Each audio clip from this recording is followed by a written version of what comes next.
Yesterday, the committee, they unveiled it with Michigan 1, Washington 2, Texas 3. Then they skipped down to Georgia 6. Then they laid out Florida State 5, Alabama's 4. There's the rankings. Tyler Booker standing by Brown, the guy who says, I only ask easy, soft-ass questions. Yeah, and Lance tries to get him in trouble, which means I'm the best interviewer of the bunch. Welcome in, Tyler. How are you today, buddy? I'm great. How y'all doing? Doing awesome. Tyler joins us each week, courtesy of CraneWorks and RentalWorks. The big guy says rent from the big dog, CraneWorks and RentalWorks. Like all our guests, he's on the JohnstonRVCenter.com hotline. We got a lot to talk about with you, the college football playoff, but I do not want to blow by being an SEC champion because I grew up in this state. I've watched SEC my whole life. It is a massive deal, and Alabama fans take it very seriously. So, first of all, congratulations on that.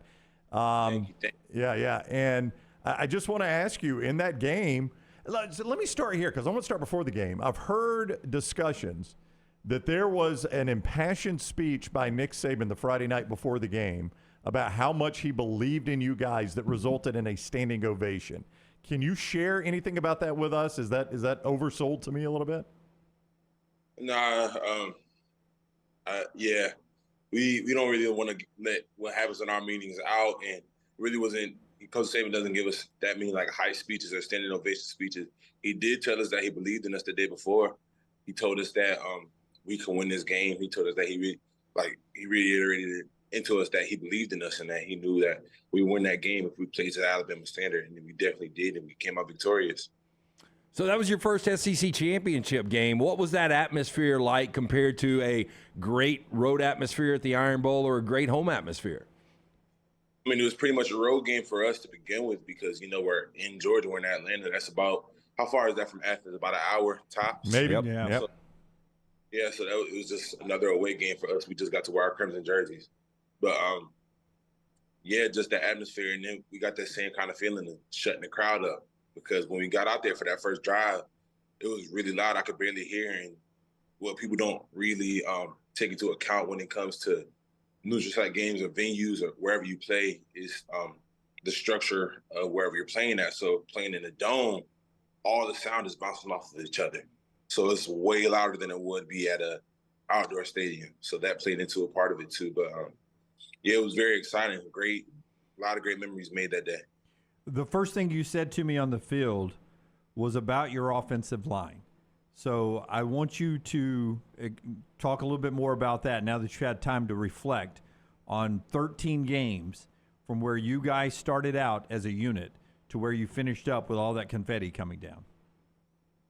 It's really no surprise to me. It's really no surprise to everybody in the room. Like I said, like I keep saying in all these interviews that I do regarding the offensive line, it didn't start out pretty, but before we even got on the field, we made a decision to be nasty. We made a decision to be gritty. We made a decision to finish and to make people quit. Now, that didn't start kicking in until about week 7 or 8, but that was the mindset, and we also made a commitment to get better each week. So while it didn't start out like that, that's definitely how it finished, and that's where we are. But we're going to take this break before we go on to our next opponent. We're going to keep that mindset for sure. Tyler Booker is with us. The Alabama offensive lineman joins us each week, courtesy of CraneWorks and RentalWorks. The big guy says rent from the big dog, CraneWorks and RentalWorks. How much motivation, I know you've talked some about this, how much motivation was drawn from people talking about how Georgia is now the standard, not Alabama anymore? Former Georgia player when he was with ESPN, David Pollack, sitting on a TV set last year with Nick Saban. You're smiling. I know you saw this. He's sitting next to Nick Saban saying Georgia is the standard of football. He said, Kirby Smart is the best coach of football. I mean, how much motivation did you guys draw from people talking about it like the torch had been passed? Well, I was sitting on the couch while that external factor was brought up, so I was allowed to take that. So just remembering that and remembering why I came to Alabama. I came to Alabama for the standard, to live by the standard and also further it and keep it going. So to hear somebody challenge that, as a competitor, that's going to get you going. It felt like he was challenging me as a man. He doesn't even know me. He probably never even heard of me until this weekend. But I took that personally, and I let that drive me. I don't know if any of my other teammates saw it, but just everything that I did, I just remembered. like, okay, here's what they think about you. It's time to go change their mind. And for him to say that is just insane. And I'm glad we were able to prove him wrong this weekend. So I know immediately after beating Georgia, you guys felt like, or you knew you were one of the 4 best teams in college football. You probably felt like, hey, we deserve this. We're going to get in. But how nervous were you after sleeping on it, getting up Sunday morning and getting ready for that selection show? I was pretty nervous, but at the end of the day, we did everything in our power to get in there. So that's what I continue to remind myself through the selection process, through all the 80 million commercials and all the analysis of being that was selected. I'm like, oh my gosh, just tell us. But I just told myself in my head, like, we deserve to be in there, but whatever happens, happens. You did everything in your power. You control what you could control, and it's out of my hands. But thankfully, the committee made the right decision, and we have 2 more games to show who we are as a team and prove ourselves once again.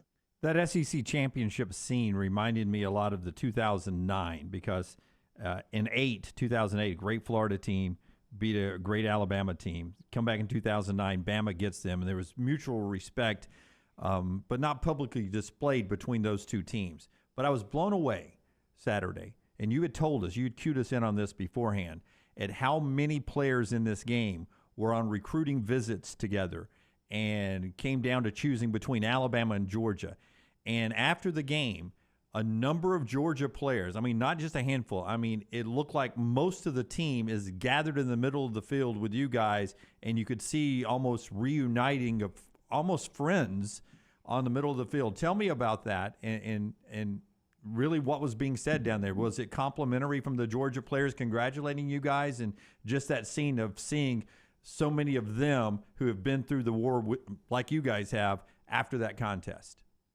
That's exactly what it was. There's so much respect between the 2 teams just because we're brought up in a lot of the same ways, you know. And like you mentioned, we're on the same recruiting visits together. And then even now with social media, everybody's connected. So a lot of guys who went to the same high school, like me, for example, me and Warren Brinson, we went to the same high school.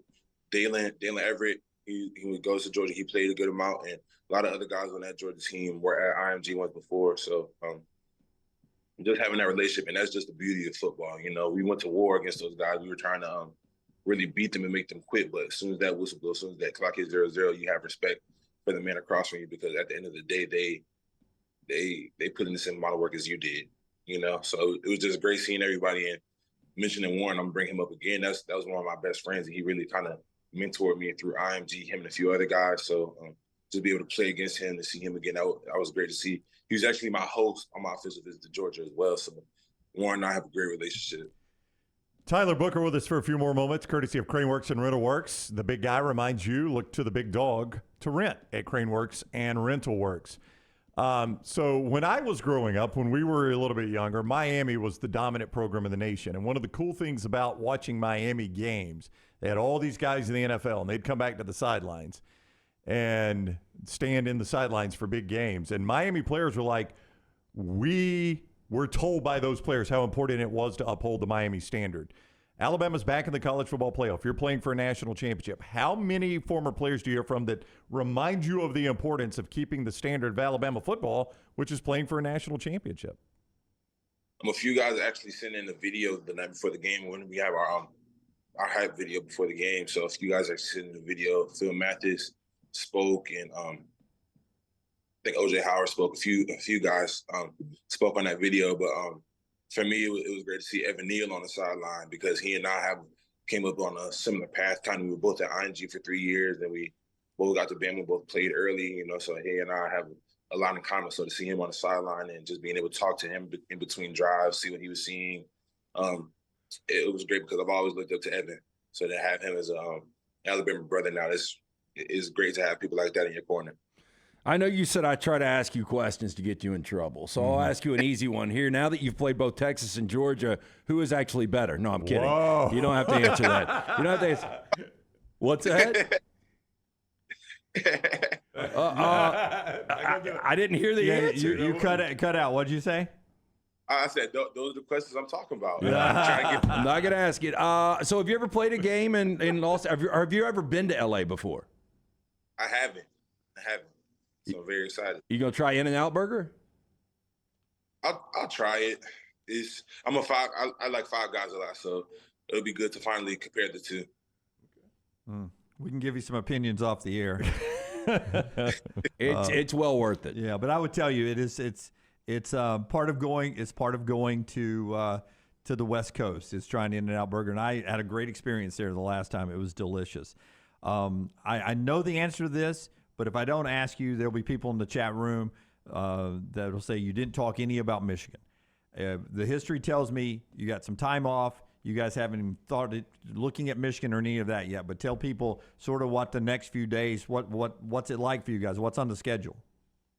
So the next few days, we actually have today off, and then the next few days are just about staying in shape, reviewing the Georgia game, because every game we want to get better from. So we're going to review that game, and then just kind of lock in on our finals, because we are student athletes, locking on our finals and just really take a little mental break, because we've been at this since August. So take a little bit of a mental break, and then we'll get back on it and start on Michigan in about a week or so, week and a half. Which final exam are you most worried about? None of them. I kind of lucked out this semester. So I only have one final, and it's a paper. So I'm already halfway through that now. So yeah, very excited. And then the other one is online. So I lucked out big time this semester. That's not luck. That is hard work. I mean, that's just, you made good grades. That's why you can skip these finals, right? And good choices. Oh, some teachers are like, this class doesn't have a final, or the final is a in-class presentation. And I like just going up and talking in front of people. Like, that's easy for me. Yeah. So it's just, I did luck. Yeah, I do get good grades, but I'm going to be real with y'all. I did luck out. Yeah. That's when you tell them, Professor, my presentation was on the field in Atlanta last Saturday. If you want to see my final presentation, that's it right there. See how that flies if you throw it. I'm going to give you the economics of ass whipping. here's my presentation. Well, Tyler, again, man, congratulations on the SEC championship and making the college football playoff. We look forward to talking to you throughout the preparation for that, man. It's going to be fun. Yes, sir. Sure is. Thank y'all. All right, buddy. Take care. Have a great day. Nice meeting you too, man. Yep, absolutely. You're as great in person as you are in video, man. Fantastic. Thank you. All right, enjoy your off day. Tyler with us on the JohnstonRVCenter.com hotline. He's presented each week by CraneWorks and RentalWorks. The big dog says rent. The big guy says rent from the big dog, CraneWorks and RentalWorks.